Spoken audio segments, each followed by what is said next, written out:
Okay, here is my plan. I have my cross member. I have a chain around my cross member. I have everything basically loose. I need to come around here. This is loose. I just need to unbolt it. Unbolt this, let these hang out.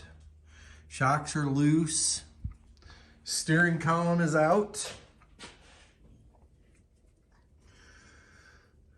And hopefully, all the torsion bars, as you can see, are loose. There's the tool I use to take them loose.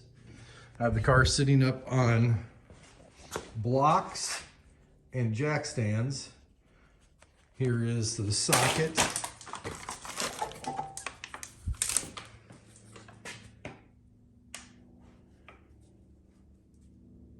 Take out the bolts that hold in the cross member. 1 1/16. So that's ready to go. I'm hoping that I can just drop this down and set this cross member right on the engine hoist, and then back the engine hoist out from underneath the car. Bolt the cross member onto the engine, put the transmission on, slide it back underneath the car with the engine on the cross member and the transmission mount, shifter and all, and just bring it up into the car. Okay, so this is what it's going to look like with everything loose. This should just hang free. This here should just move. Well, it's got new bushings in there, so it's actually going to move a little tougher than what it would. And then shock is all loose. Torsion bars are loose. I actually got the 2 screws out on this side. Got to go to the other side. I did change my mind. I'm going to drop it down on this cart, I think, and then roll it out from underneath from there. And there you have it. 52 years sitting in that car. Maybe 51 and a half. Now it's out. It's going to get bolted underneath there. I'm going to clean it up first, change some of these bushings. These are completely shot, but I have new ones of these. So clean it up, change some of the bushings, just get ready to go right back in. Okay, here it is out of the shop. Started cleaning it up a little bit so I can paint it. And I don't know if you can see this, but this bar, this strut is what they're calling this. And I've got new bushings for it.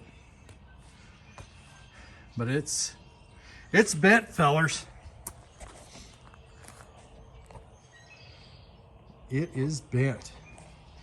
This one looks good. But if I'm going to replace that one, there you can see it.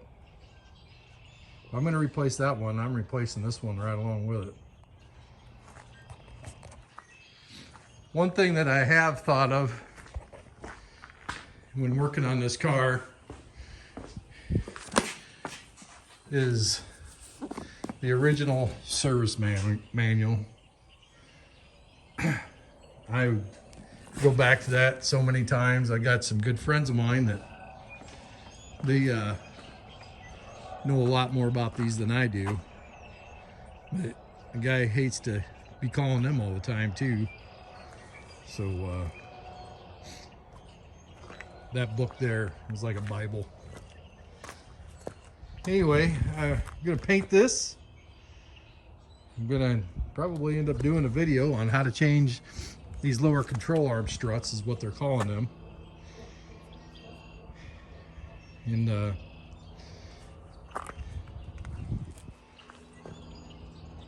other than that, hopefully this weekend I start getting ready to bolt this up to the engine. I think I can bolt it up to the engine even before I change those. Might actually be easier to change them after it's bolted up to the engine and back in, because they are torqued to like 100 foot-pounds. Anyway, I hope you enjoyed the videos. That is how I took the front K-member out of the car.